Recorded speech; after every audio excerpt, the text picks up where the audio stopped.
Calling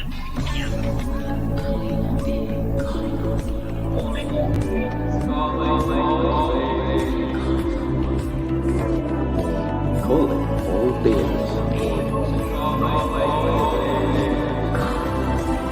all beings.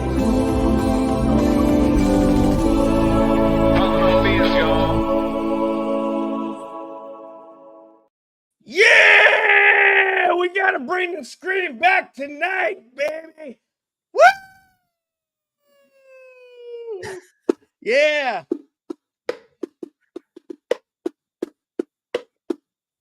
Like it. There we go.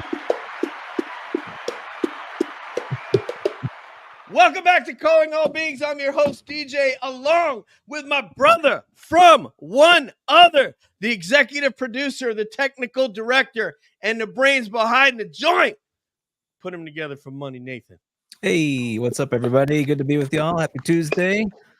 Excited about this show. Second edition of Off the Meter. It's going to be a good time. Yep. Thank you, Matt Knapp, for coming up with this name. Mm-hmm. Check out Matt Knapp on Bigfoot Crossroads. The guy's a damn genius. Secondly, the other regular co-host of this joint, when we're not bringing on party people like we have tonight, is the paragon of virtue, our researcher, the brilliant one, the one, if you don't know her in the community, gotta check yourself. And that is a study of UAPs. Debs. Hi, everybody. Happy Tuesday. Good evening, homegirl. So Debs, as it turns out, has this new format that our other special guest tonight might actually take part in because he about some debate. Okay, that's how he got his doctorate. And this young lady right here, it's called Anomalous Debates. I almost said Inquire Anomalous. Anomalous isn't too many show titles. This so Anomalous Debate. She is a regular on Spaced Out Radio with my homie Dave Scott, and she is none other than my Italian homegirl from the neighboring state, Courtney Marcassani. Woohoo! Can I get it? Amen. Amen. Welcome. Amen. It's like, what I just jump into? Hey, party people, And- I'm down. I'm down with the format. Yeah, there we go. And we just heard about what kind of athlete she is, so don't go up to her trying to play no games if you see her at some sort of a symposium, because even though she's getting her doctorate, she'll bust you over the head with a softball. or spike you. I was known for certain tactics of intimidation over the net when I was waiting at the net. So yeah, Oh man, it's Tim, called pop and snack. Tim, man, you better look at. And here, the host of ATU, All Things Unexplained, our brother and sister show, who we've appeared on together. Absolutely love these guys. They're so cool and so much fun. Dr. Tim Mounts. Yes, sir. Thanks for having me. It's really great to be back. I'm super excited. I want to give a shout out to Deb, who's kind enough to indulge me. I'm writing an article, and she's going to be a part of it. So stay tuned on that. Oh, look at the Thank you. doctor's hours, man, going on right now. Amen. All right. All right. So, money. We're gonna have so much fun tonight. Money Nathan, man, I Sir. want you to kick this off, and then we're gonna go to Tim because he got chillins to deal with, and then we'll kind of go on that counterclockwise rotation, if that's Sounds okay. good. Sounds good. So it's good to be back, and I know all of you guys have been really kind of tracking with the UFO stuff recently. There's not a ton that's been happening in 2024. Seems like it's been a little bit calmer, a little quieter, but there's a lot of rumor going on of things happening behind the scenes. And I'm just kind of curious, what do you guys think is going to be the next sort of breaking soundbite, or maybe not soundbite, but who do you think we're going to hear from next in this year in terms of a big kind of announcement or news issue? So the way this will work, just for GPs, is general purposes, Tim. So it's going to go in that same rotation. So it'll be you, and then Debs and Courtney and myself. Okay, so might have stole a little bit of my thunder now, so it's perfectly fine. I'm not going to get into my first answer, I'm going to go to my second answer because I've heard rumors from authorities on high that the James Webb Space Telescope has got some groundbreaking, earth-shattering news that they are preparing for release, and we're talking about potential discovery of nothing short of proof of alien life forms. Now, I don't know if we're talking just like chemical signatures, which I'm afraid that the general population may or may not, like run for the hills just because we discover some chemical signatures of life, or if we're talking about, actual signals or other signs of intelligence or life. But I did hear it from good authority. And look out, because I mean, this thing costs a lot of money and it's doing some work, that the James Webb Space Telescope has got some earth shattering news coming in 2024. So I think that you're going to hear more from that. And if I can hold it off for 1 second, just because I want to just say hello to some people in the chat. Anani T, what's up, Holmes? How are you? KK Nichols in the building. And my man Daniel Lee Barnett, who really is just Daniel Barnett. He's gonna be on. What's up, brother? He's gonna be on soon on a roundtable, and we're gonna have his whole crew from the UK, his Bigfoot research team. So let me pass it. I think the next person is Debs. So I think that we're going to want to look out for some documentaries. Like, I don't want to get into the details on it too much, but there's a quiet stir about some of the people that will be interviewed in some of those documentaries. So I would particularly be attending to what James Fox is going to put out probably this year. And of course, I think Lou's book is supposed to come out this year. So Lou Elizondo, for anyone who might not know who that means. But yeah, so those are the two things that I think are going to happen this year. Wow. And Big. now it goes to Miss Courtney. Yes, ma'am. I'm going to echo what Deb said. I think that there is the film documentary that's maybe going to be coming out this year. There was some scuttlebutt last week about Lou Elizondo's book, and then that was, retracted. And so I actually contacted Lou Elizondo's producer in a bold move asking for clarity. Like, you need to tell us, like media requests usually have this typical protocol that you followed. So, I contacted him and he said, you can't trust anything. It was fake news. It's still on track. But I do think, Deb's right. I think that's going to come out this year. So that's a big one. I also think we might have some field hearings based off of the testimony that went to Monheim and the SCIF. I think that might be something that we can look forward to in terms of disclosure processes and the legal process. Where that's going to be held, I'm not sure yet, but there's some scuttlebutt that it might be around Lockheed Martin or Northrop Grumman. So I think we might have that to look forward to. And then there's also another thing that's happening behind the scenes. I mean, some stuff has been released about this, but there's probably going to be another movie about the aviary. So there's some documentaries that are going to be hitting some of these old historical groups that have been working for a long time on these issues. So that's what I have. I would have like 3 more questions for you just based on that one right there. But I will say this, whenever Courtney does get her doctorate degree, we're going to have her on and we're going to play They Call Me Dr. Love from Kiss to open the show. Nathan, is that okay? Sure, man, whatever. Look, I was terrified by Kiss. Okay. I was young when they used to do their performances. And for whatever reason, that just scared the bejesus out of me, Kiss. I mean, now I'm more appreciative of it. But I have to tell you this. I was at a Pearl Jam concert just quickly and in Seattle. And Mike McCready apparently thought the words were, "I want to rock and roll and part of every day." And so everybody was like, the best, lyrics mix up I ever heard was Mike McCready saying, "I want to rock and roll all night and part of every day." So since we're the party people, it's good to know our lyrics. Yeah. Courtney, that is a major party more foul. feasible. That is a major party foul on Yeah, for a sure. member of Pearl Jam. It's very Wow. responsible though. It's not like all day. It's just part of every day. I guess so. Maybe he's from the responsible era. Okay. Money Nathan. So you ask a great question to open us up. to get people kind of get the juices flowing. But I mean, obviously, I think we've all heard about the Grush op-ed. Um, and so I think that's going to come out, and I think there will be some more whistleblowers. I don't know if they'll be as powerful, their testimony, as David's was.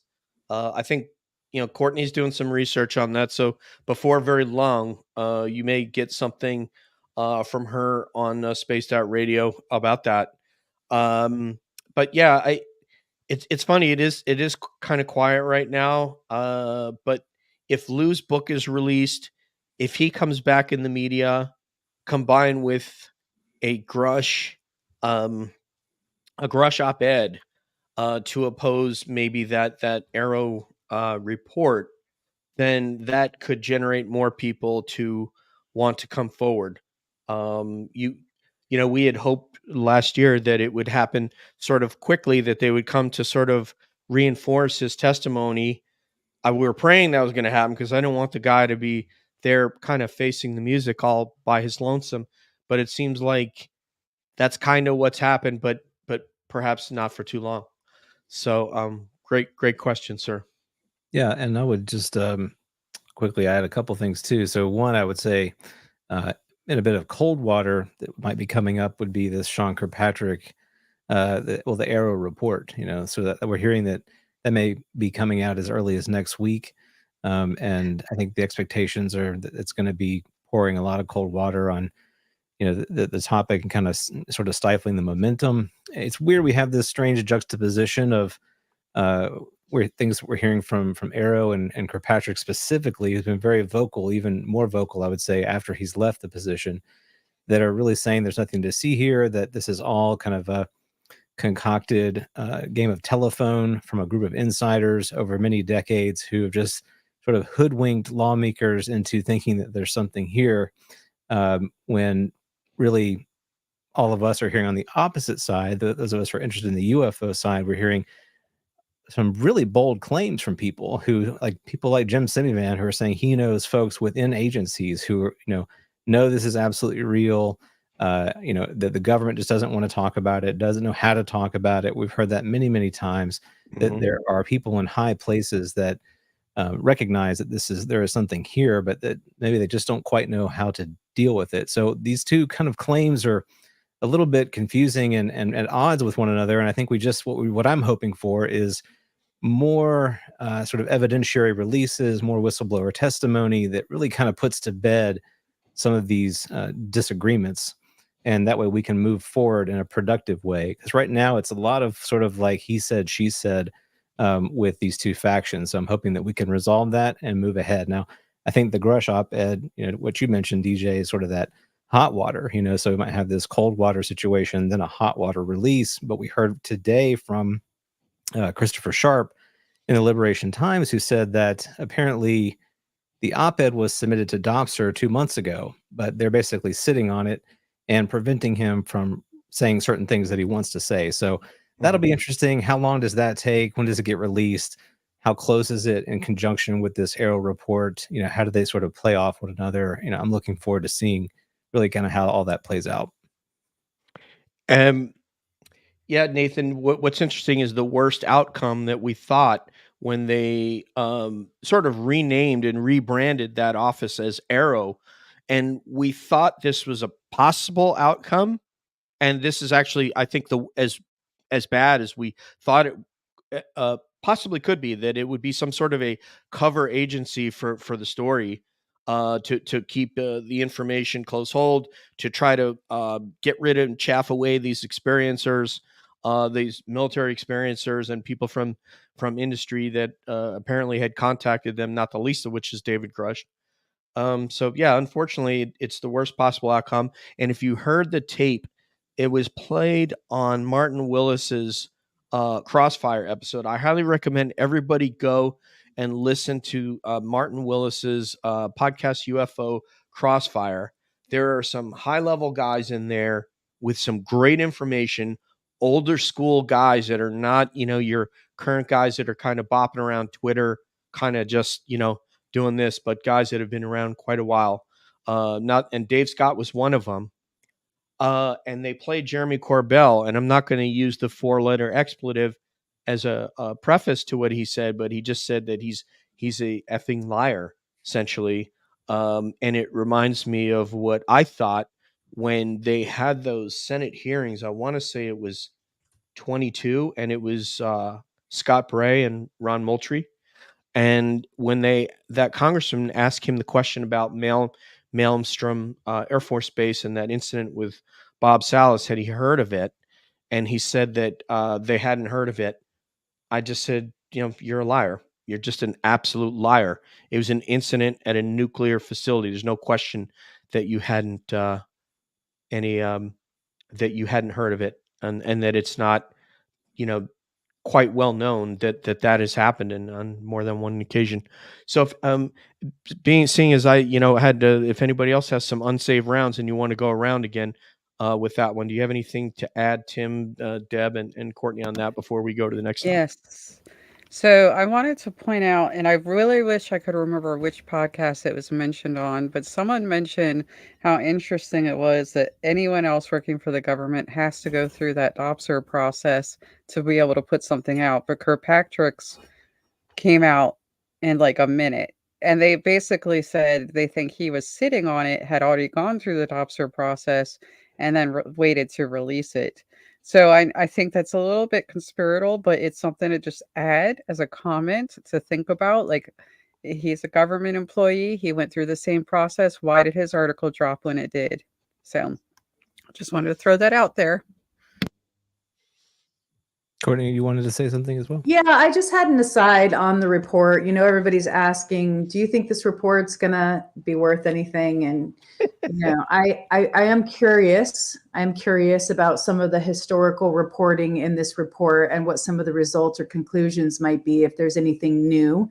One of the cases that I'm interested in seeing about is Trinity, because of course we know that the book was written by, Jacques Vallée and Paola Harris, and then that was highly disputed by a couple investigators who went through and looked at their witnesses and kind of debunked some things. And so I'm interested in seeing more information, if there is any, in that historical report about Trinity and other cases that are similar. So that's just one of my asides. Yeah, no, that's Plus, Courtney, I was going to say you might need Tinder for your fireplace if it's no good. So there's always that. Absolutely. Yeah, I mean, but you bring up a good point, and this is the last thing I'll say on it, Courtney, and that's that Kirkpatrick has alluded to a lot of historical projects, secret projects, SAPs that present a sort of counter narrative to some of the common claims or events that people cite in history. This was seen, this was a UFO, et cetera. And he's alluded to the fact that maybe these were secret projects that just weren't really made public. So, okay, that's a pretty big claim as well. So, all right, well, let's put the cards on the table and let's see what those projects were. Or can we evaluate them and then make a judgment on that? Was this in fact some sort of black project? What was the nature of it? I know that that's difficult because obviously in the 40s. Yeah, I mean, it's a long time ago. How much does the government want to reveal? Are these black projects still sensitive to a certain degree? There's a lot of ifs there, but I think it would be helpful if we're talking about transparency and trying to shine some light on this to get more of the facts out on the table so people can make an evaluation. Hi, Facebook user. Thank you for joining us. Tim, do you have something, sir? Yeah, I add something to that real quick. First, one of my favorite quotes from the aforementioned Mr. Moultrie. So some of that, I think, sir, we'll save for closed session. And I think that's the majority of what we're going to get from the government and the military. If we're expecting anything else, anything more from the government military, we can just hang it up. We can wait around, until we're gray and old. We're not going to hear any more from the government military. But where I would hang my hat to find out more is our group. We have a group of dedicated scientists and physicists out there who are studying the UFO phenomenon. I'll call it, and instead of reading useless, pointless Arrow reports, I would encourage people to check things out like the paper by Kevin Knuth and colleagues, Powell and Reale. He has a paper, you can Google this online, Estimating Flight Characteristics of Anomalous Unidentified Aerial Vehicles. This dives into a deep physics study of the Nimitz incident and the Tic Tacs, right? And the physics and the mathematics that they discovered surrounding this incident are nothing short of truly shocking and should be proved to all of us. And even Kevin Knuth himself says, hey, we've got a problem. This is a situation and it is serious. Some of the things that they discovered, and by the way, they discovered this independent of each other. So that's pretty powerful right there, which is why they collaborated on the paper, because they realized that essentially all three of them have gotten the same findings. The Tic Tac UFOs were roughly the size of an F-18. They dropped from approximately 25,000 feet in altitude to sea level in, just like Less than that, 1 second. less than 1 second. The energy that it would have taken for a craft to make those maneuvers was, and I kid you not, equal to the entire nuclear output of the United States. The energy that would have been released from something of the mass that this object or objects had to be, and by the way, they were tracking them for at least 2 weeks that they knew of, is roughly approximately 250 Tomahawk missiles. Okay, and this is according to some of the most brilliant minds out there that we have a problem, folks. Don't waste your time with pointless government reports. We got scientists out there putting in hard work. I don't know about you. Courtney wants to get in there. I just want to say before you go, I'm very interested to see Courtney and Tim meet at the net in volleyball. I mean, that's what I'm focused on right now. I mean, and you see, I mean, the Mohawk, is that going to be an issue for you, Courtney, or no? Will you still? No, I've seen everything. I've gone up against girls, that are like 6 foot and bigger and taken them down. So I'm not afraid. I'm not afraid You're of not them. worried about Tim. Okay, Tim. Yeah, Well, there we go. I'm not. I just have to say, Masters. following up on that is, another thing that Kevin Knuth brought up at the Seoul Symposium was the inadequacies of the U.S. Ability to do tracking underwater on the USOs. So I just wanted to add on to that, the great compelling report, the information, the tracking, and then he kind of said, this is an area where we're really lacking. There's sonar information, there's sonar data, but we don't really have any other way to track the underwater submersible stuff. So I just wanted to add that on. So there is one more other piece to that Mark D'Antonio was talking about on that episode that Dave was on, and he was talking about basically it's a sonic. He said that it can hear whales flatulate. These underwater sensors that we have to be able to track any sort of an underwater sub or anything that would be approaching like the continental shelf, or the 8 is or whatever. So that's interesting. It's another thing, but we're going to have on. Let's see, April 3rd, we're going to have Darcy Weir, the director of Transmedium. He said he's bringing a special guest. Hopefully it's Admiral Gallaudet.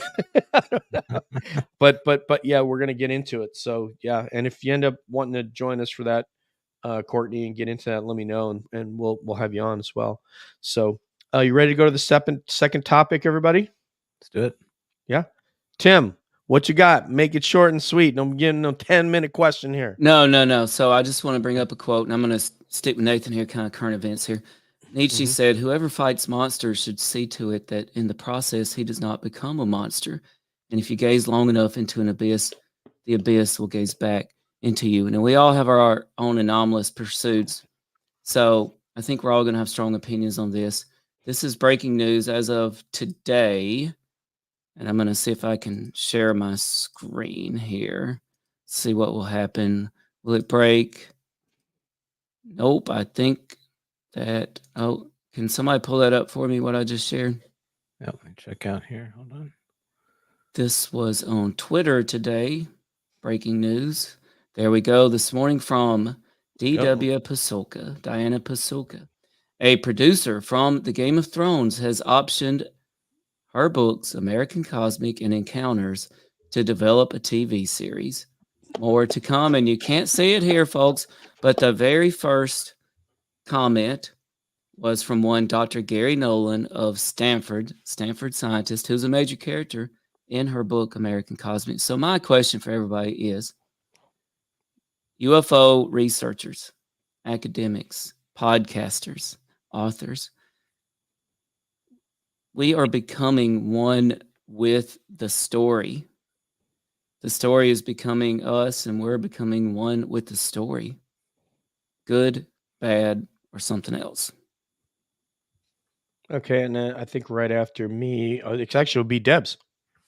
It's interesting. I think all the time about how things that are playing out will be in UFO books as history. Just like when we go back and read about Stanton Freeman and go even further back and read about the original groups, like before MUFON, you know? Um, so I feel like no matter what is done, we're already part of the story, right? The people who come out and speak on this topic, who try to organize, who try to push the topic into the public for people to have the conversation, are already part of the story no matter what. I don't think it's a bad thing to try to present it in a fictional way either, because at least it gets people to think. So, I mean, that's what movies like Gattaca did. Like, people still think about what the possible consequences could be for what we're doing now with CRISPR because of that movie. So I don't think it's a bad thing, but yeah, I think we're already part of the story. So Yeah, air fryers have really taken off with that CRISPR. It's so. I'm sorry, Nathan. Go ahead, Courtney. It hits critical mass when on the back of your chicken strips it gives you air fryer instructions. I think it's a good point that you get woven into the story. I mean, I'm not that high on the list or that compelling, but I can see the individuals from being involved long enough and reading their books and seeing their projects right now creatively. I will say this is a really interesting part of all this. When I was at the Archives of the Impossible in Houston 2 years ago, there was a bunch of really cool people there, networking. And it was my first meeting with Diana Pasulka. And I was standing there, and then another writer, and, she was new in the field. She was talking with her about her writing, and Diana just said to her spontaneously, "You might be interested in this Amblin Entertainment, project that's coming about, Japan and the Japanese viewpoints culturally on, the gods." And so this became Encounters, and the writer was, Marie. She was there. And so I think it's so interesting that these people who show up, who are interested in things, might be experts, might not, they get woven into the story. And it seems to be kind of like a synchronistic thing almost. But I do worry a little bit about objectivity, and the scientific approach of staying objective and looking at these subjects and subject matters objectively as much as we can. And I like the quote, Nietzsche's quote about, becoming the monster, because that void really does look back into you, especially in the UFO community. And so my major concern as a researcher is to try to continue to stay objective and not get subsumed with the personalities, with all of the rich content, because you can get subsumed by it. So that's one of the, tight, rope walks that I do, is to try to continue to stay objective and look at both sides always too, not take one approach only. The great, the noted philosopher Sammy Hagar saying, "I see both sides now." I don't know if you've heard that song. Nathan, cut Courtney a check, man. Courtney's on mute trying to talk. Already in the mail. It's on the All right. mail. We're gonna cut you a check, Courtney. So I'm sorry, it's the money man. It's next. Oh, I'm next. Okay, yeah. So Yes, I sir. mean, it's a great question, and I think talking about Dr. Pasulka, I mean, that's a huge focus of her work, is really observing the downstream effects of these experiences, of these accounts, how it impacts individuals, how it impacts society. Darren and I just talked about the paper from Jacques Vallée and Eric Davis, the 6-layer model. One of the 6 layers is the cultural impact, and I think that that's hard to ignore. It's also interesting to me that we sort of live in a time where content is cheap, right? It's easy to make content, easier than ever to make content, and that's only going to get even easier with the advent of these AI tools that really just can generate ideas like that in video format, all kinds of different formats. So I think we're going to continue to see the proliferation of content in this space. And Courtney, to your point, I think it is difficult to be able to separate the wheat from the chaff, the good stuff from the bad, because there's just going to be so much flooding the zone there. And that's why this particular topic is so important. It's important to the state and the government specifically, because this is an opportunity for them, I think, to bring greater transparency to an issue that is just shrouded in mystery for decades. And we live in a time when, we're at a sort of high degree of skepticism of our governments, and this would maybe, I think, go a long way to restoring some trust in the public in our institutions. So if that could happen, that would be a huge, bonus in my opinion. But it's going to require a lot of, I think, vulnerability, humble, sort of approaches, and people being able to put aside some of their political wins, really to sort of take a degree of culpability in the role the government has played in hiding a lot of this material over the many years. How do we restore a new model with the people so we can get information that is, at least I think, a little bit clearer as to what's going on? But it really is a challenge, and I think we see this from a lot of different angles. Obviously, we're biased being in the community of interest here. We think there is something to this. But for those who aren't in the community, looking, from the outside in at us, I think they would argue that, with the proliferation of these kinds of tools, it just really means we're going to be dealing with more and more, sort of conspiracy communities as we go forward. And I think some people will kind of bemoan that that's the case, because then it just becomes everyone living in a world of their own sort of concoction creation. I believe this and I believe that, and I have enough content around me to reinforce that belief, and I don't really even need to operate in a world of common shared facts, if you will. And so it's a very interesting time that we're moving, sort of forward into, and I think it just further complicates this disclosure aspect, right? Because it just makes it that more challenging to try to get facts into the public conversation when there's so much distrust already at work here. My issue, Nathan, with the 6-layer model, it really has always been, where do I put the sour cream? Exactly. Are you on the side or do you on the top? Like, how do you? Yeah, I mean, there you have the beans. You have the queso. Is it a dip? I don't. Yeah. Yeah, I don't. I've struggled with that. No, all kidding aside, with Dr. Pasulka, we did have a discussion after we had her on about her place and the difficulty that she faces. Tim, has this title. Courtney's going to have this title of doctor, and then you've written a prolific book on the subject, and people expect you to come on and just rock their world and have the answer to every question that they have, and come up with an intelligent, insightful answer. And it's very, very difficult to do. And there's a lot of pressure on her. At one point, she was just a religious teacher at a university. And now all of a sudden she's on a podcast, the biggest podcast on earth, with over 15 million listeners to that podcast. So, very difficult position that she's in. For me personally, I'm not a researcher. I consider myself an analyst. I've said that on these shows that I've been on, the Bigfoot shows and the UFO shows. I'm an analyst. So I'm just analyzing what I see and what I hear, and using what I know with my background to evaluate what I'm seeing. But it can be very, very difficult, like Courtney said, to be able to not become the story, or and be able to distance yourself. And the problem for us is that we are all wrapped in this cocoon of humanity.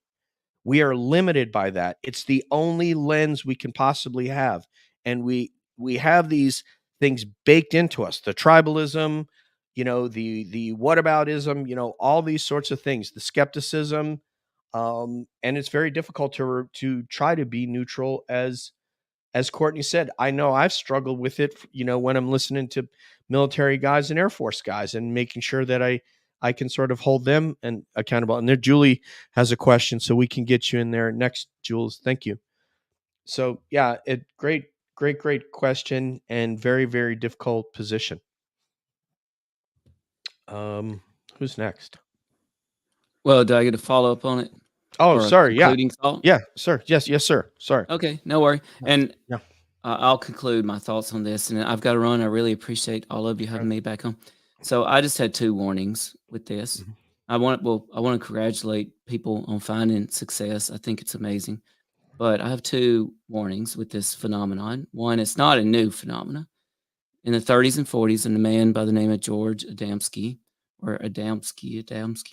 right? He rose to fame through his encounters with the phenomenon, and at some point he might have had legitimate encounters and pictures of a cigar shaped UFO, right? And he went on what they called the UFO circuit even back then, which was a lot of television and radio shows. There was only one catch, apparently. The shows wouldn't, and by the way, they paid Adamski and other people in this UFO circuit, but they wouldn't ask them back on unless they had something new. So, whereas Adamski might have had something real in the beginning, right? He did devolve into some fraudulent activities, including at some point claiming to have went to Venus and meeting with Venusians, right? So, this is a problem, and I think even more so in our current society, right? Like there is a big push for the next big thing. All right, we got to constantly top ourselves, and everybody, you forget the news 5 minutes after you see it. So this is a danger. My second danger is back to Nitschke again. At some point in our near past, our most brilliant minds in aerospace and physics have become wrapped up in things like satanic rituals and magic in the pursuit of advancements. And we still carry that danger with us. And I think we have to be very careful about how far and how deep into this we look. And I really appreciate having me back on. Tim, I just want to Yes, sir. say brilliant comments, but Nitschke was the linebacker on the Packers' first Super Bowl team. So you meant Nietzsche? Wait, the Packers won the Super Bowl? Yeah, against the Chiefs. Don't you remember Ray Nitschke, the great Packers linebacker? I don't know, maybe number 6. I mean, I remember Tom Landry, Emmett Smith, Troy Aikman. I don't remember anything about these Packers you mentioned. Barry Sanders. Oh yeah. Warren Moon is a personal favorite of mine. Like if we can work Warren Moon into like moon programs and bases, and I'm all about I love Warren Moon. Me He was too. awesome. He was Oilers, baby, get me a oil. Earl ad Campbell. going. That'd be okay. Oh, and Bum Phillips with the cowboy hat. He goes, we can take Ewan and beat Hisn, and he can take Hisn and beat Ewan. So anyway, all right. Let me get Tim. Thank you very much. That is Dr. Tim Mounts, the host of All Things Unexplained. Thank you, Dr. Tim. Thank you. I really enjoyed it. Thanks again. I'll see all of you soon. Thanks. Yeah, we'll be seeing you soon for our Arla Williams episode with Terry Wendell. I'll be there, and I'm going to be broadcasting live from a secret location, which I'll reveal at that time. By the way, I figured out what the telescope, the James Webb. I think it's seeing that Frisch's Big Boy from Austin Powers is out there. That's what it's going to tell us. But Courtney's like, what is this childish? All right, so here is Julie's question. Julie says, did you see Ryan Graves discussing about how if you have a visual sighting, the critics want the data, and if you have multi-sensor data, they criticize for no visual witness? How do we approach? Yeah, it's ironic, Jules. I was just having this discussion with Frank, our overseas co-host from UFO Thinker podcast, that he had on a guy who had an amazing black triangle sighting in England when he was driving a taxi. Just an amazing sighting. He is part of a group that he considers himself like half skeptic but experiencer. I think it's Finn 365 is him, and he was kind of trying to throw some water. We're still not sure about the gimbal, and I'm like, well, The whole point of putting the gimbal video out by Lou and Chris is that it was genuine. That's why they picked those videos to release to the New York Times. Is they had all the data, they spoke to all the witnesses when he was part of ATIP, et cetera, et cetera, et cetera, and they said, okay, we got 3 real videos. That's the point. It's not so somebody can watch it with no data on their computer and go, oh, I see, it's lens flare. I mean, that was the reason. The other thing is, if the cops and the robbers, it's kind of like John Voight said to Robert De Niro in Heat. He said, this guy, Vincent Hanna, the Al Pacino character, he can swing and miss. You can't miss once. All Chris and Lou have to do is put out one fake video that people find out is fake, and that's it. They're over. No one would ever trust them again.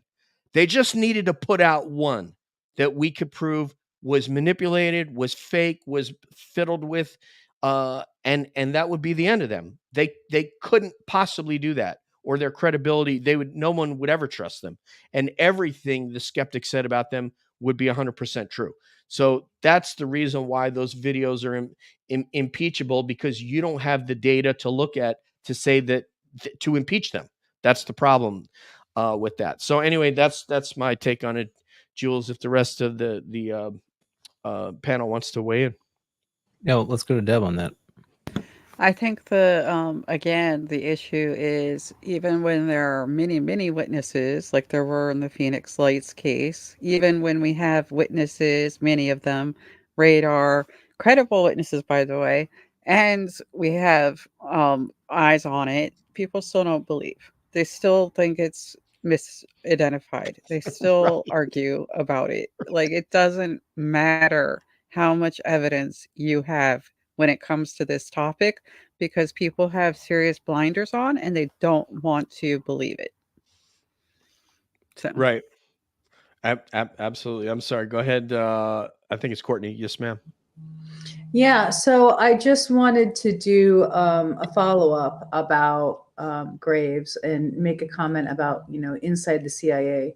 During the UAP task force, before AARO was established, there were people that were in the CIA that were working. They get so much of their time, they get to donate to certain projects. And there are people inside the CIA that donated some time to the UAP task force to help out.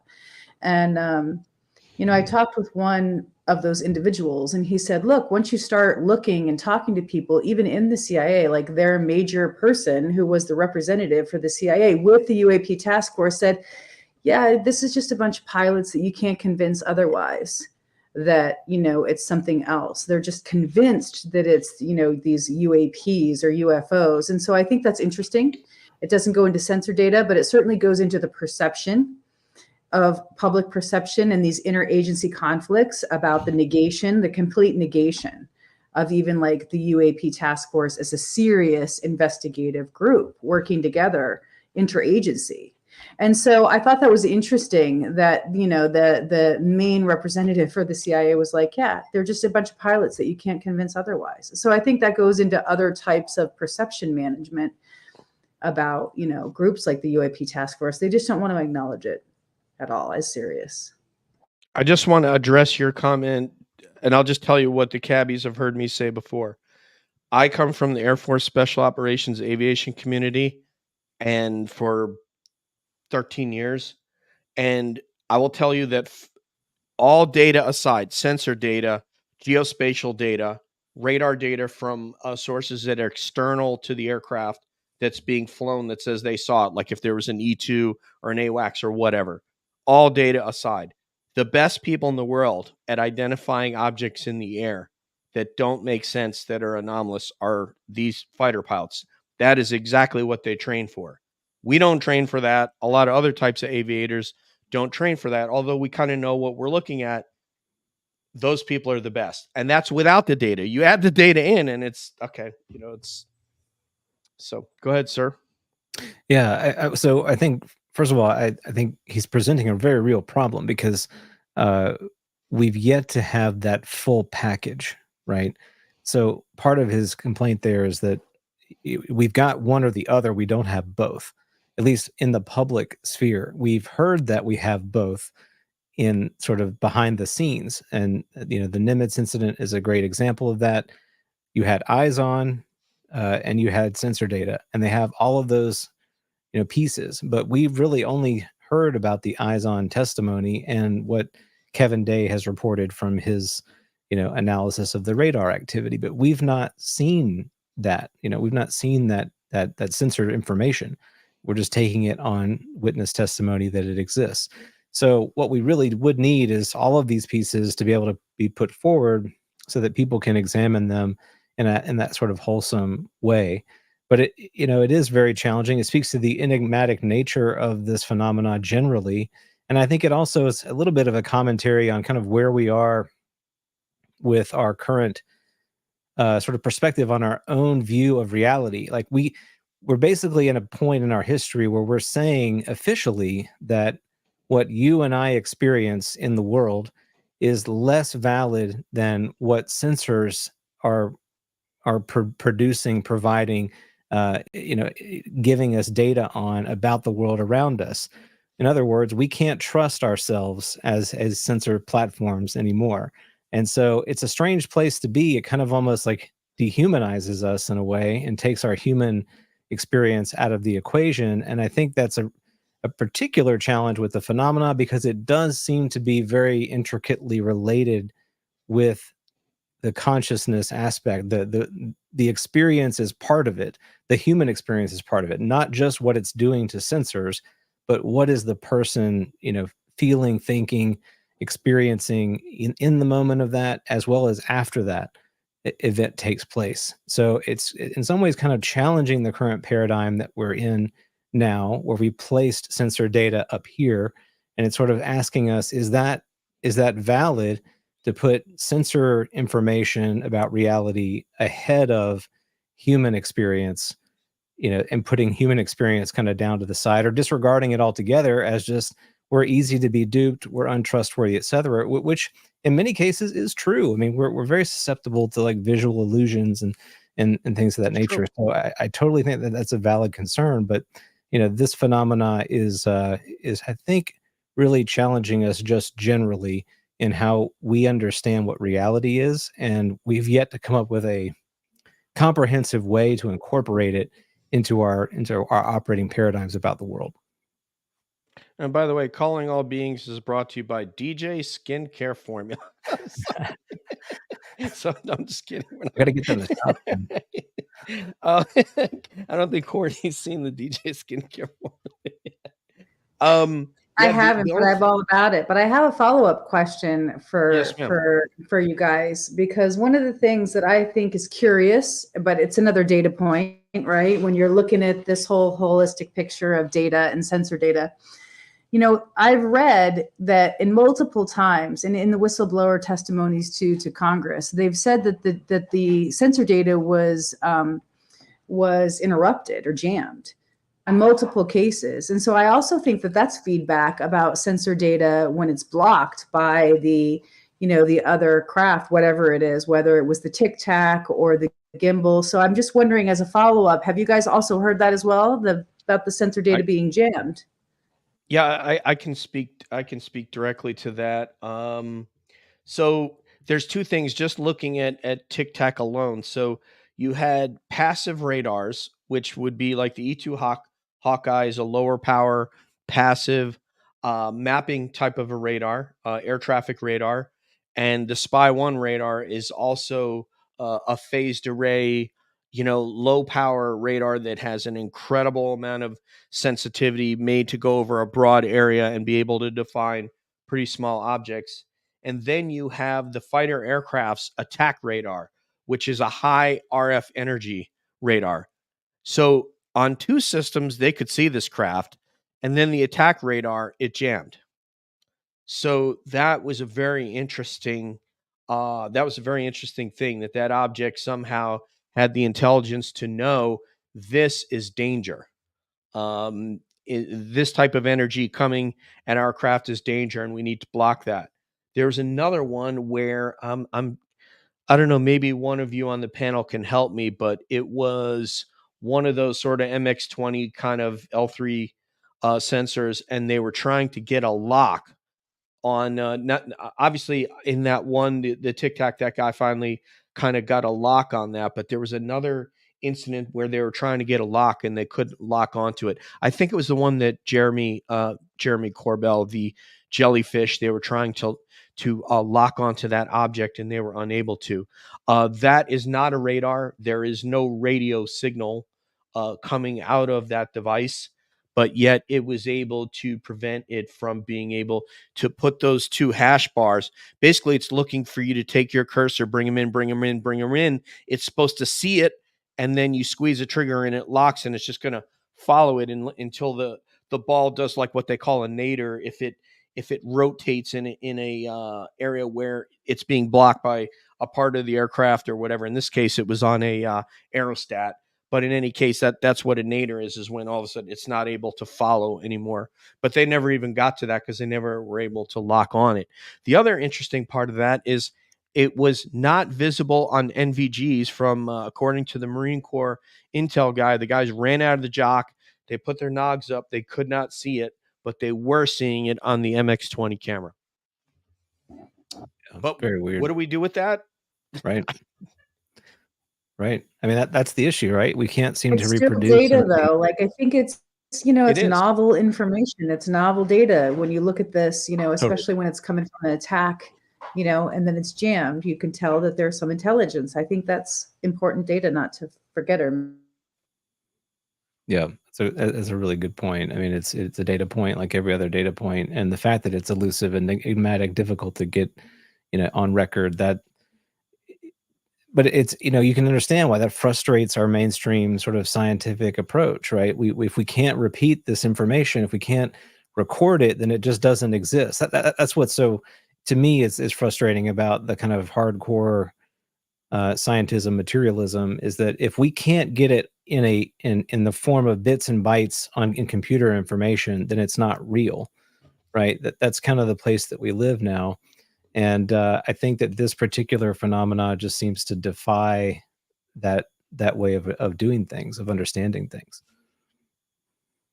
It's, I mean, we just don't have a better answer. It's Yeah. able to intelligently somehow defend certain things. I think it's amazing that we were able to see that jellyfish. Well, I just got to ask you guys, starting with Debs, what was your first thought? And then Courtney, because it's just blowing my mind right now.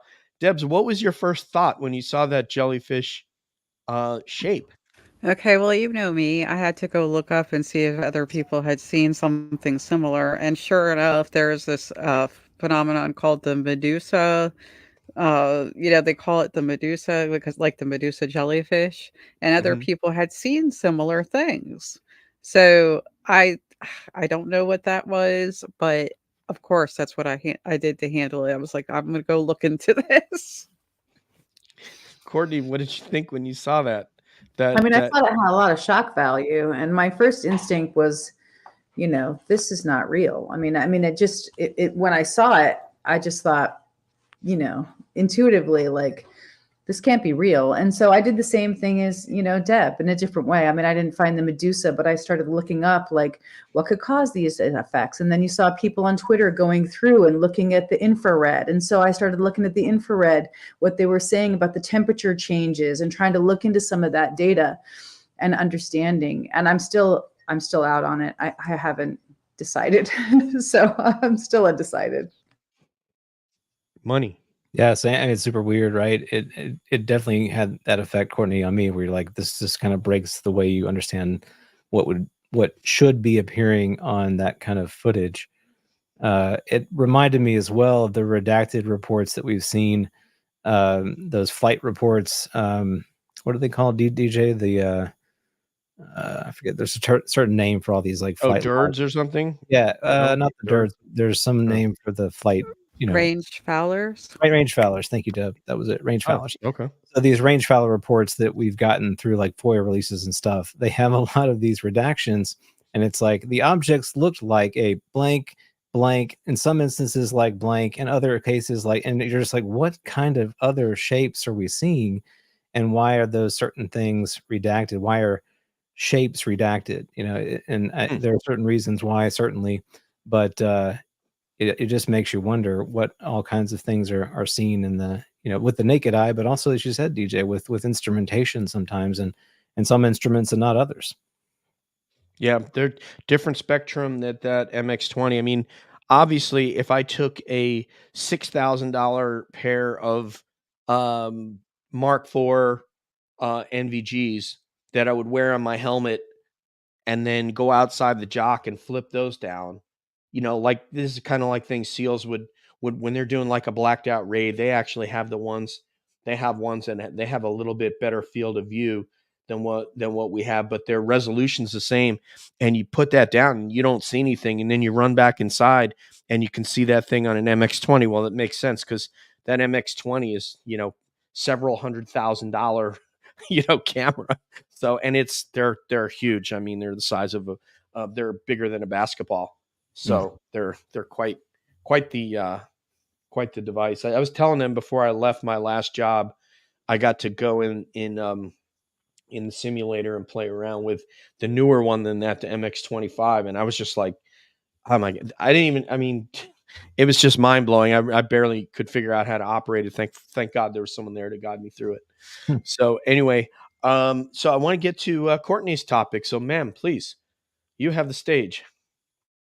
Am I supposed to propose a topic? Because I have one. I mean, I can be impromptu on this. So I'm just wondering what you guys think about the meeting in New York that David Grush had with special folks in the community, where he talked about us having a stealth radar or some type of stealth tracking technology that we have to track these UAPs. And that's one of the things that he, it was leaked. They were leaked, screenshot images. But I'm just wondering what you guys think about that. If you have an opinion or what you could weigh in on. Yeah, well, that whole thing was really interesting.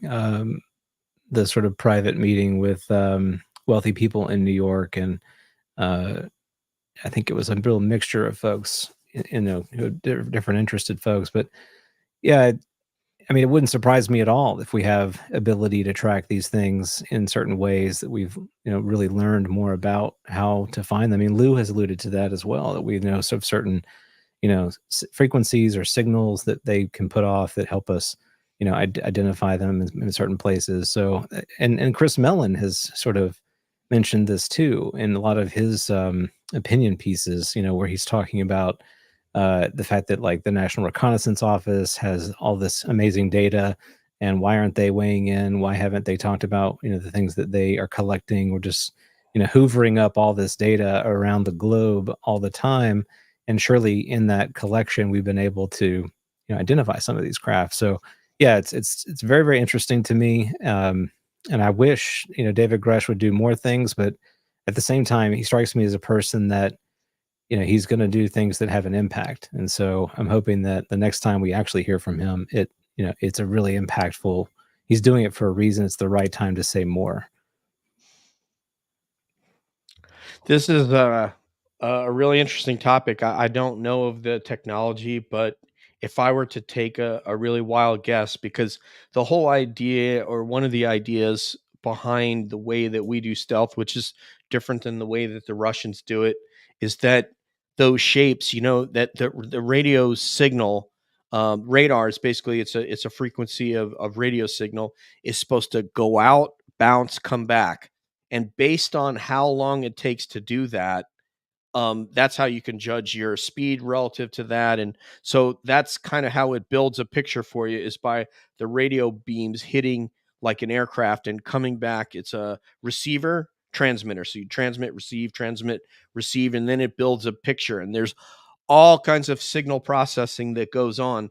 The magic is in some ways is not so much the signal that goes out and come back, but the processing that happens in the receiver transmitter when you get that signal back. And that can be used for a lot of different things. For us, we used it for low level flying. We want to fly 250 feet off the ground. Well, we need to be able to map the terrain very accurately because we're flying below the terrain. And the theory is that it's cloud cover and you can't see. So all those radar returns are going to tell you when to turn left and right, or you'll hit a mountain. So so now this stealth craft, they're shaped in such a way the angles of them, the geometry of these craft is that when the radar beam hits it, it bounces off and goes away and doesn't come back to the receiver transmitter. So it's unable to process that signal. And so your return, instead of getting something like, oh, shoot, this looks like the size of an F/A-18.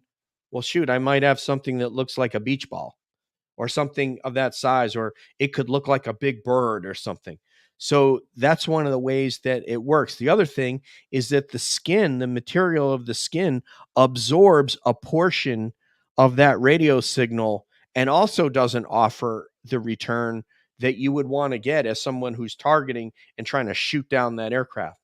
I'm guessing, if I had to take a guess without any knowledge, I've never heard of this system before Courtney mentioned it, that there's this thing called digital terrain elevation data. So if you wanted to fly in the terrain, but if you shoot your radar out there, then someone with a passive detector can see that you're coming and that you're flying. So if you want to turn that off, well, how can you safely do it? You're basically using like digital terrain elevation data, DTED, and it'll build the terrain in front of you based on like mapping data. So what if they shoot something like that out at a craft and then it builds out based on the velocity that it's going? Oh, that must be an aircraft. It's going 560 knots. It's obviously not a bird. And then maybe it using that data, it can build out something of what it thinks that craft must be based on whatever factors that is programmed into it. I'm guessing it might be something like that, but that is a complete guess.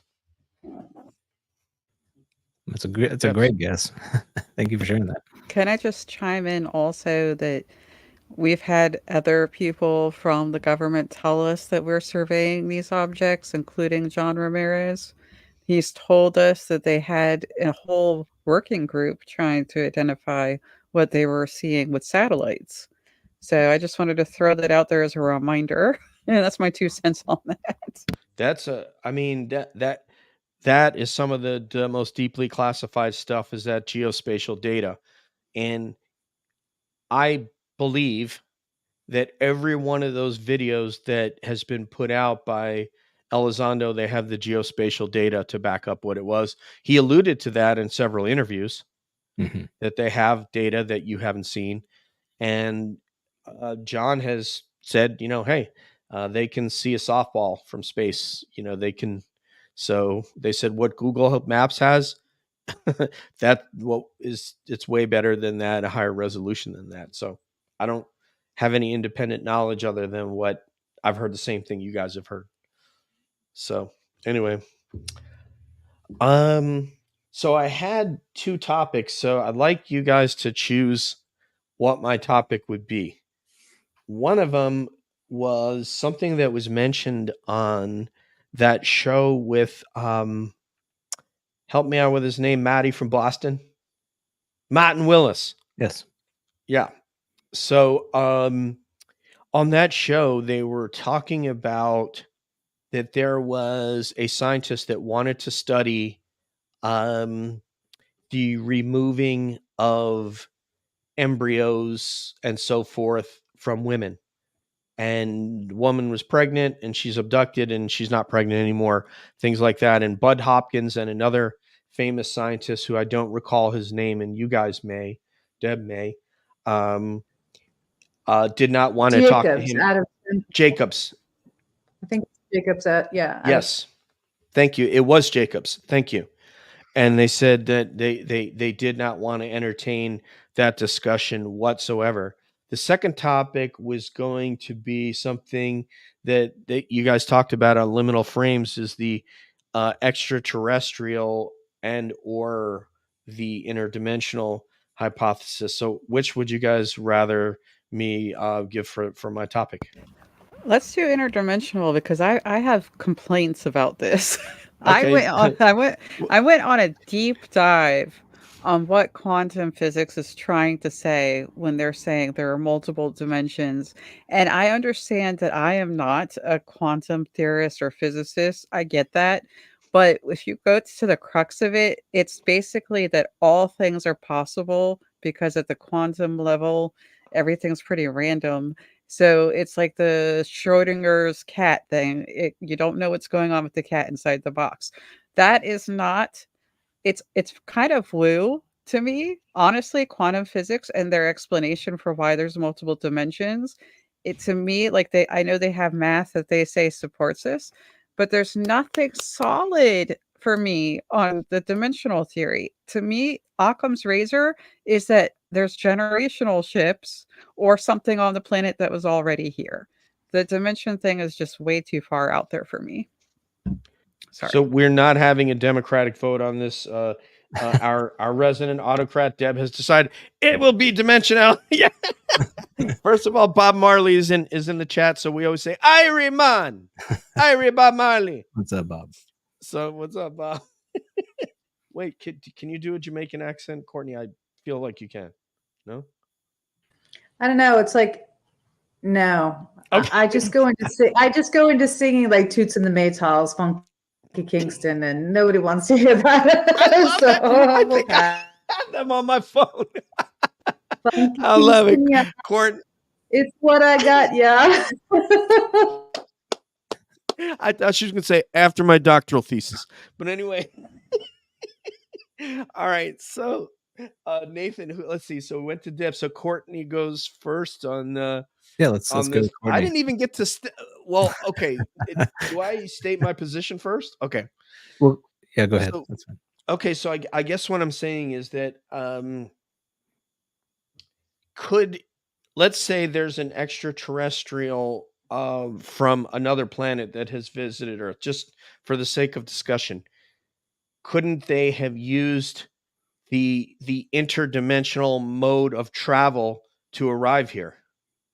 Yep. And why is that not as especially since experiencers report that they're being told, whether they're being told the truth or not, we don't know. But many have said that they said they're from another planet, including Dan Sherman.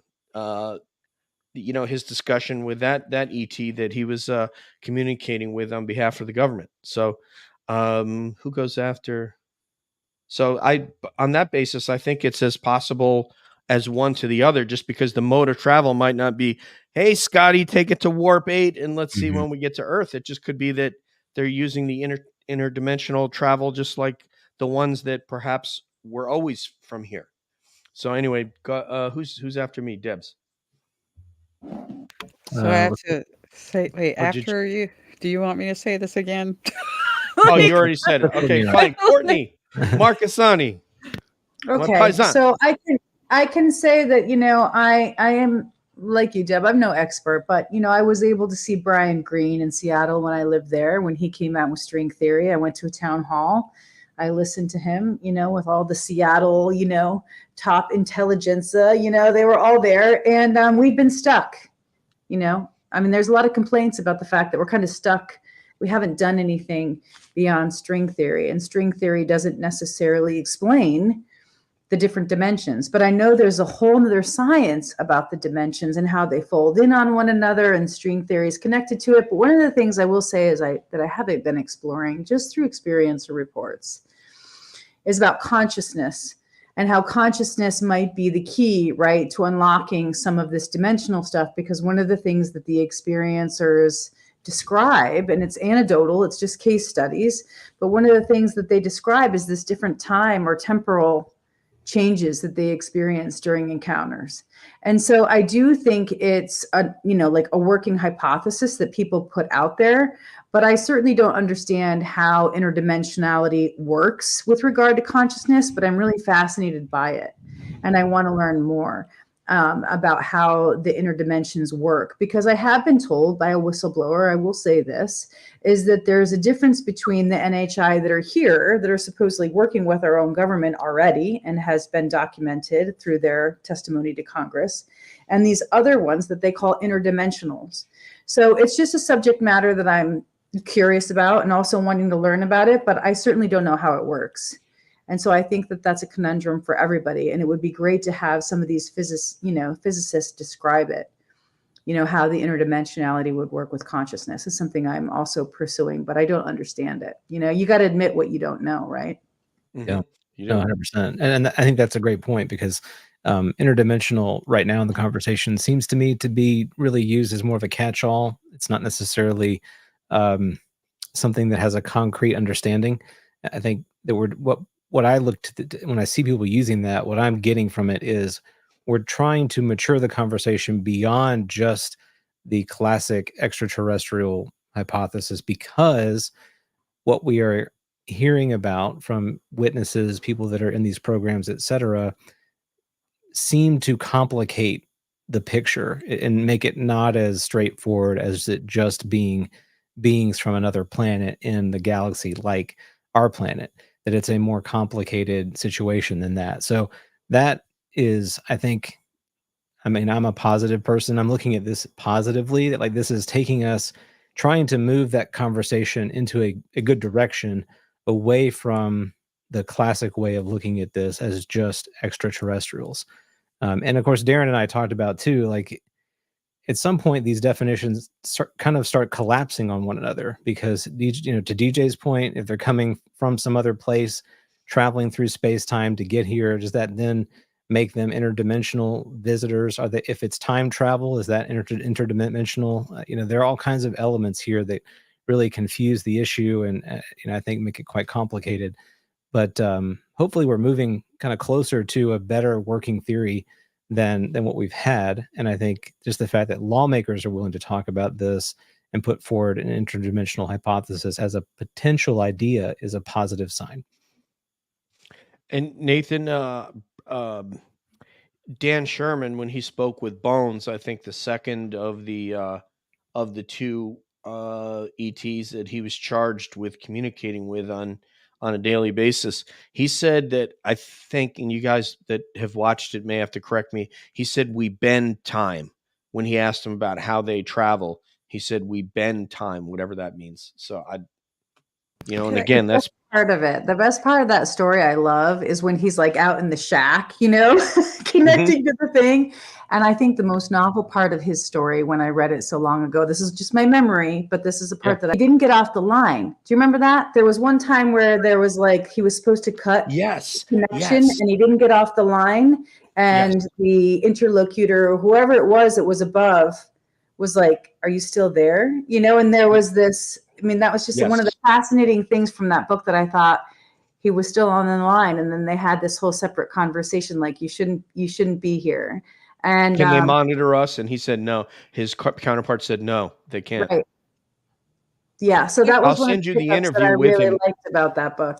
Can I wanted to chime in on this idea of physics for a moment.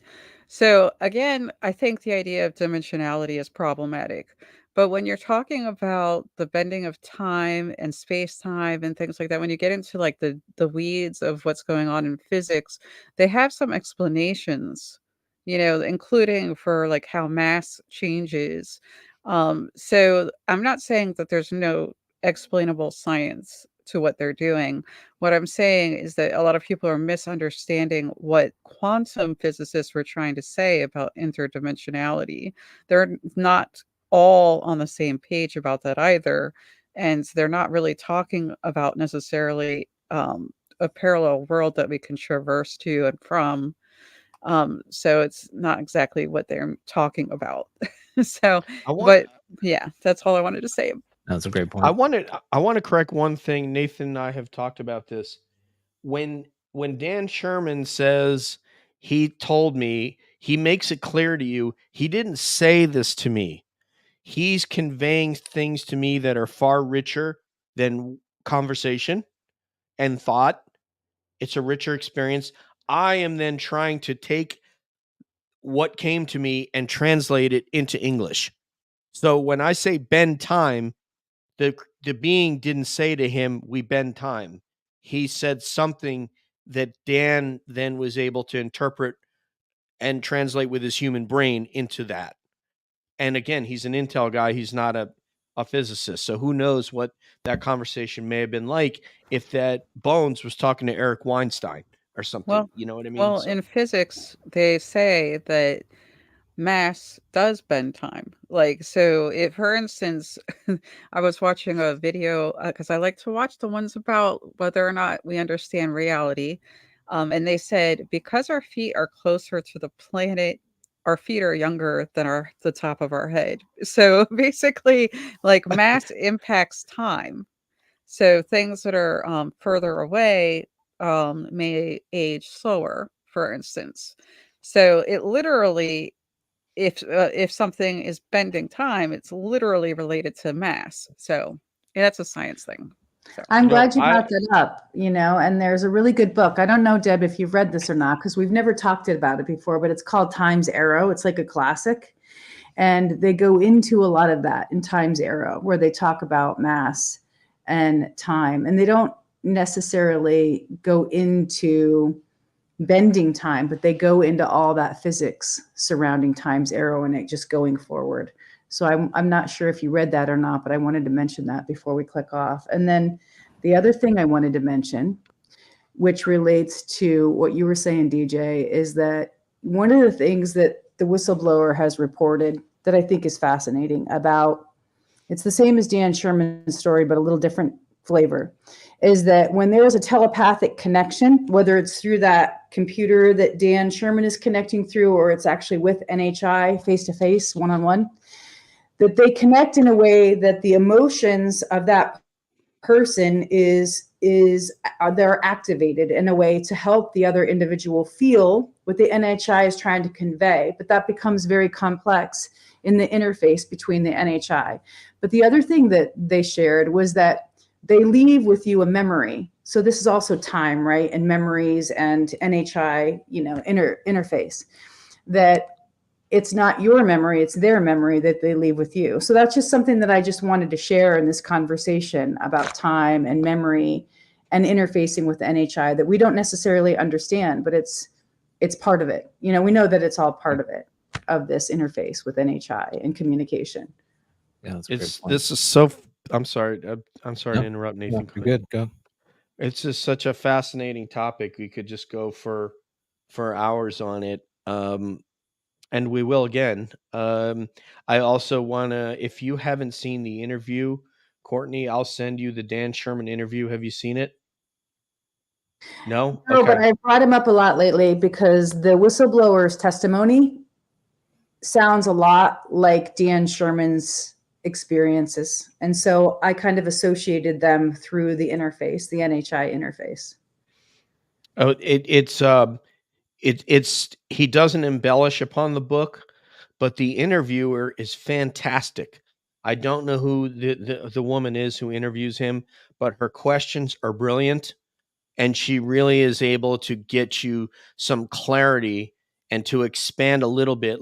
But he's not going to build upon stuff that he said. This is what happened. This is what I know, and beyond that, I don't know. Like he said, when I typed into the box the sequence of numbers and virgules that he told me, I don't know where that what that information was or where it went.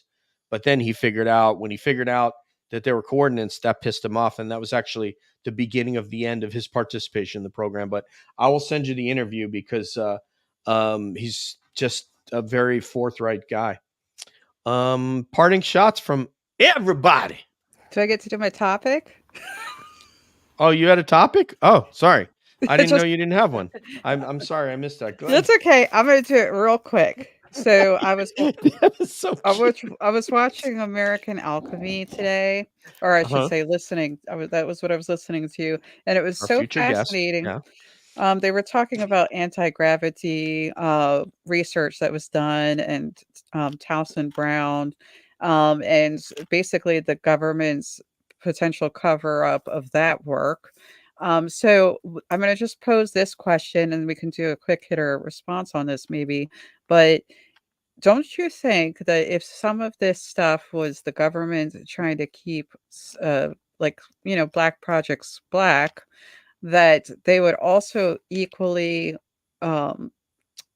be, how should I put this, put on the chopping block by the public for doing some of the things they've done to keep it black? Say that.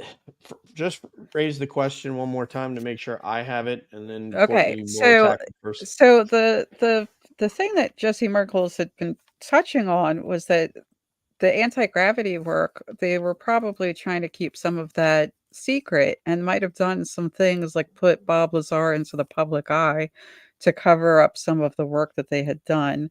And I feel like that might be something that the public would penalize them for some of the things that they may have done to keep those projects black. I think that it would be equally controversial, actually. So Miss that's just Courtney, I totally get it. Yeah, I definitely think the public is going to penalize just quickly. Like, this is a science that should be shared to humanity. I mean, it's like Brian Greene doing his tours and talking about string theory and getting the information out to the public so we could understand it, so we can understand physics. And there's a teaching component to that. And so to keep it black and to keep it covered up, there's no doubt the public there will be an uprising. I mean, we're still finding about programs still that the government has covered up because of secret experimentation and other things. And there's definitely going to be outcry. So if that's the case, there's no doubt there will be a callback. Nathan, Brian Greene, 90210, and then string theory. Very talented guy. Yeah, no, I mean, absolutely. There's a dark history here. Right? There's a dark history of obfuscation, of suppression of this information. That's what we're hearing, at least. We've heard people have been killed for some of these secrets, and so that can include some of our own governmental secrets, not just things we may have reverse engineered.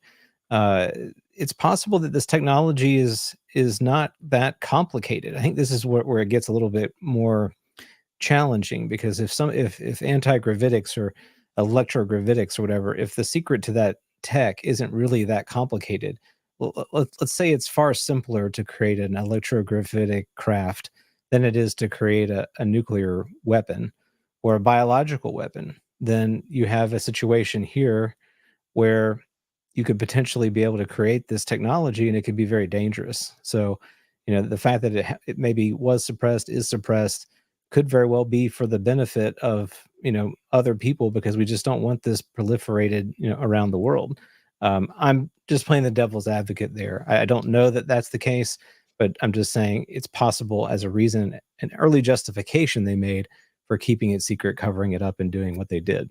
Again, it's pure speculation. My opinion, I think that's great speculation. I have said, these guys have heard me on many occasions, even though Courtney hasn't.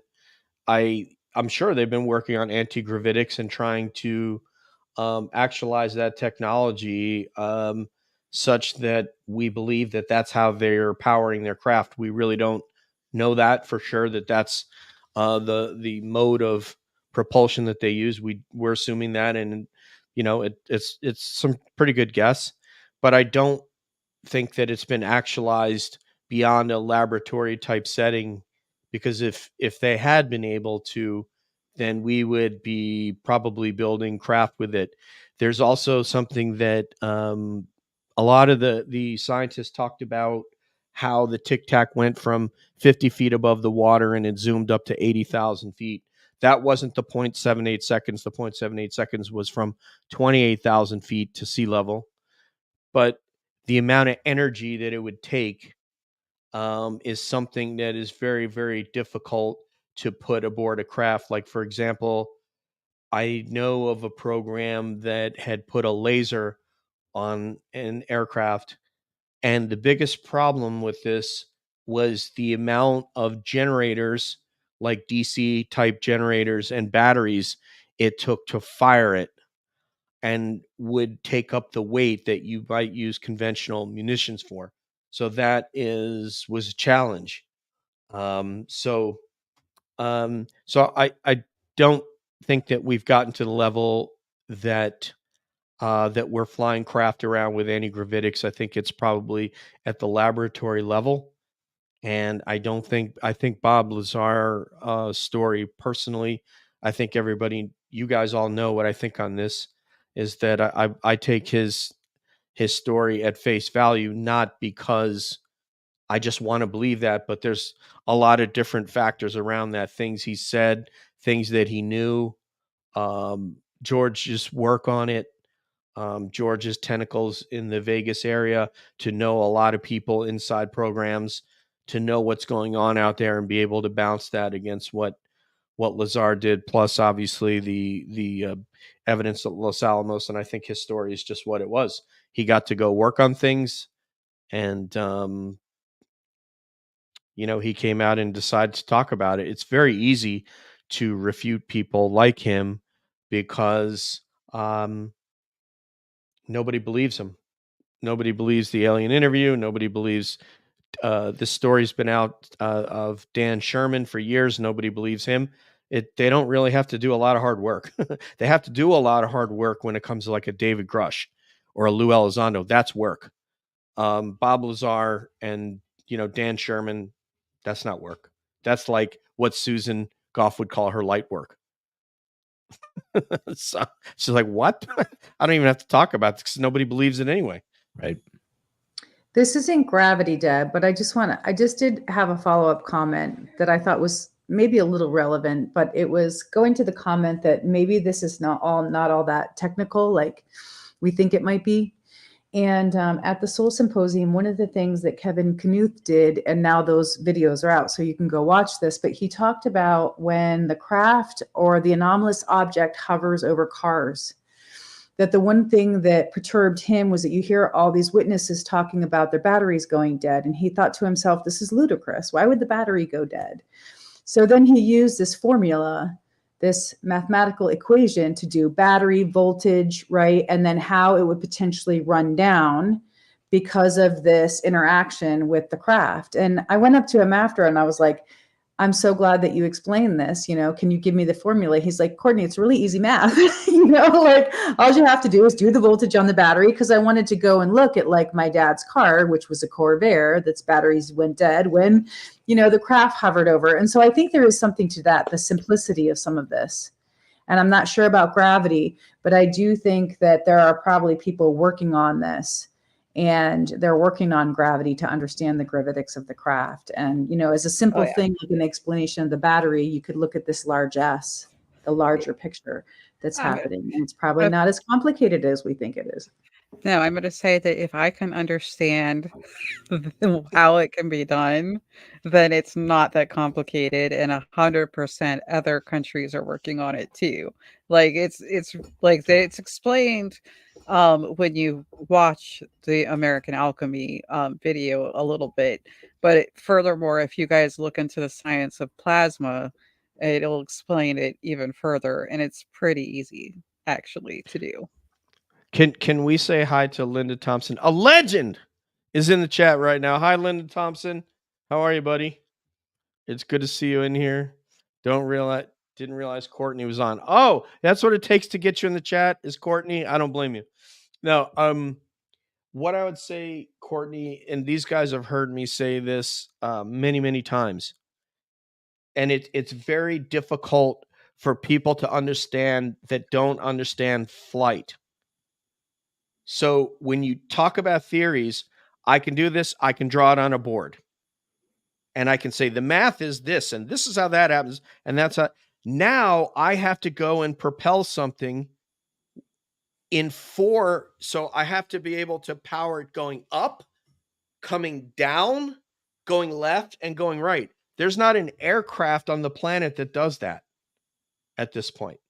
That's the other thing he said. I'm glad that you brought that up because that was the other segue into this whole other talk that Kevin Knuth was talking about in kind of like a private audience where he was talking about the way they lift off, the way they move and how they're different and how they take off and they move off in, these very different ways. So I'm glad you brought that up. That was one of the points that he made actually at the conference. Yeah, we're trying to replace all these French things, fuselage, aileron, the elevators, the rudder, the XYZ axis, all with a propulsion system that we can't see, that doesn't produce heat, but yet is able to make it move at right angles. And so you can propel thrust from the top of it to push you down and then be able to modulate that to slow you down so you don't smack into the ground. There's so many challenges to do what they're doing that's why Fravor says he thinks that they're hundreds or thousands of years ahead of us. I don't know. I couldn't even guess, but I just know that, that they're, in my opinion, they're way, way ahead of us because, as I told Nathan, and I had this discussion. It took us 130,000 years of modern humanity to achieve powered flight. So from the beginning of man to the Wright brothers is like 130,000 years. And then from that to the moon was what?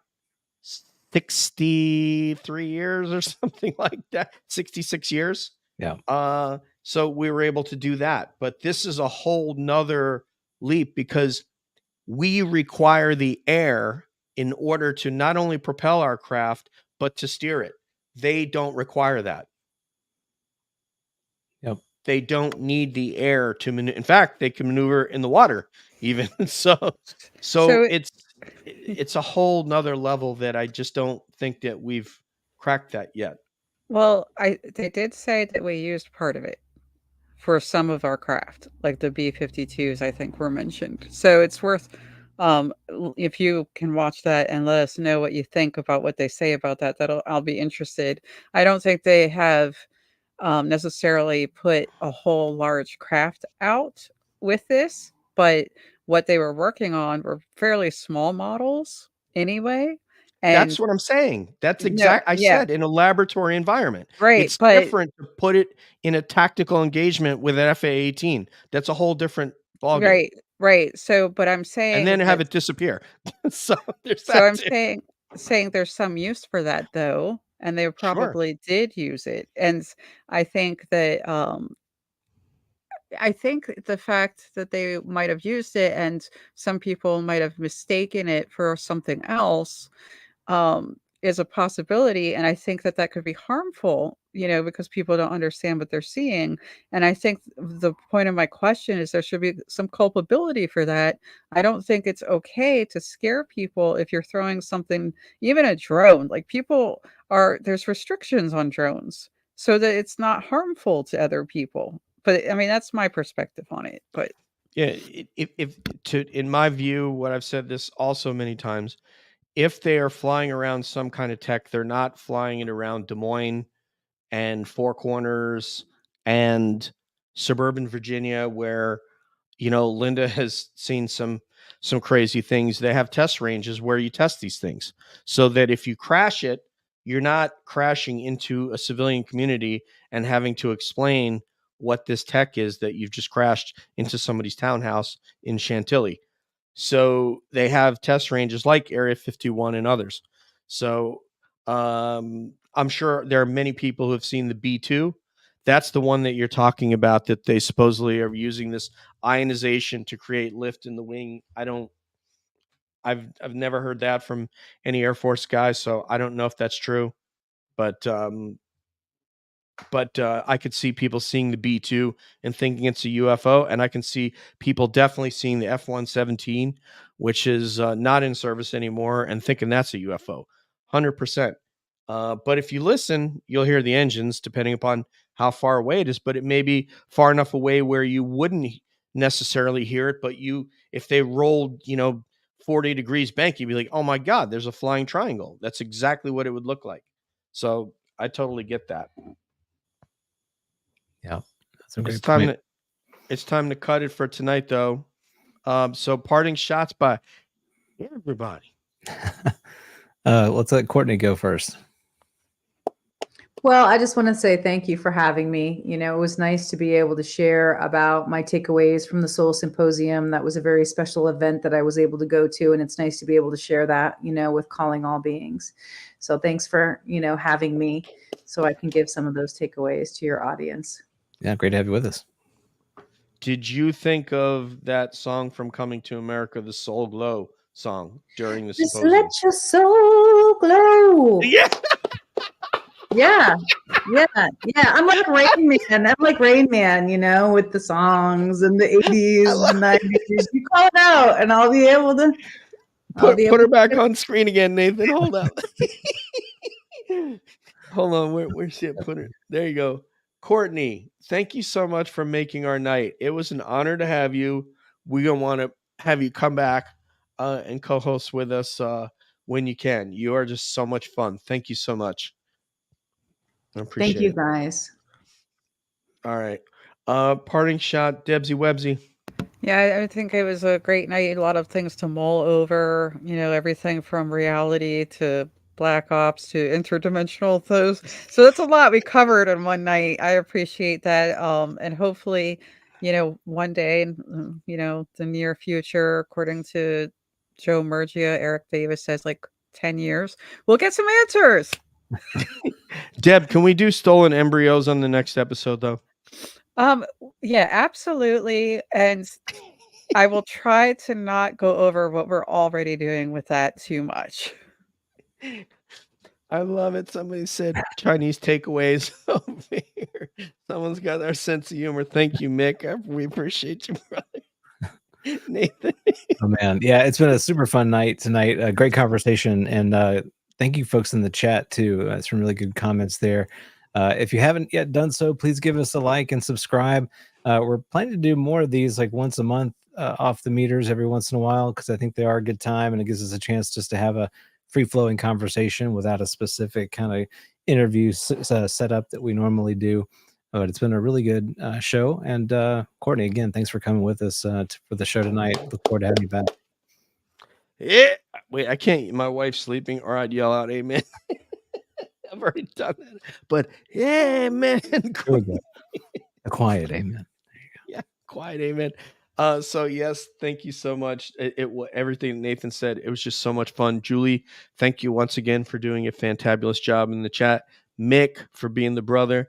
Oh, look at that, Anon ET. Hope you have a good night. Thank you so much for coming back. Anomalous debates. Oh, look at that. That is, I don't know if that's Courtney or Debs, but it's one of them. Also, if you're out there in the community and you're wanting to debate, Tim is going to try to get someone, Dr. Tim Mounts, to debate, but come on the show, Lincoln Douglas style, and let Deb and Courtney moderate this debate. You're going to have a good time, and we're going to see what kind of chops you got. We're going to see if you're on their level or if you're on the level of whoever your opponent is. So for Courtney, for Debs, for Money Nathan, this is DJ saying peace out. One love. We'll see you down the road. And of course, we're always wondering what's up around the bend.